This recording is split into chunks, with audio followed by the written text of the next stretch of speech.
One of the things that has led to fatherlessness in Britain over the last kind of 40 to 50 years is what's called situational power. And I'm going to read something, a piece of research to you that will help explain this.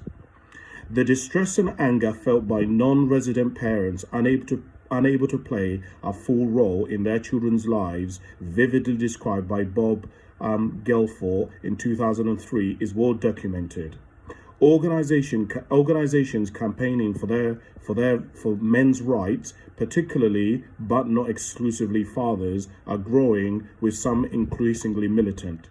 There is a perception that the legal system is biased, allowing mothers to marginalize fathers or to shut them out of their children's lives for no good reason.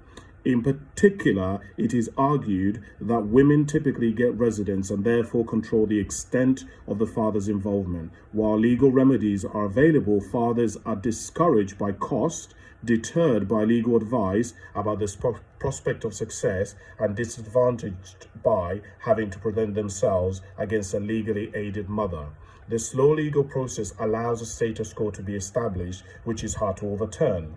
Court orders provide for insufficient meaningful contact. Courts are too ready to limit contact.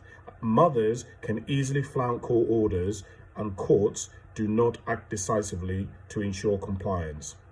There is a force in some of these arguments. Children do largely live with their mothers, but probably because in intact families, women carry out most of the day-to-day care, and maintaining the status quo is key in any court decision. It is doubtful that courts systematically operate a maternal preference, although there are anecdotal reports and one high-profile case cited as proof, which found no evidence of this. However, the situational power of the resident parent is indisputable. She or he can cut off all contact. The other parent will have to seek legal redress. She or he can move away to an area entirely different.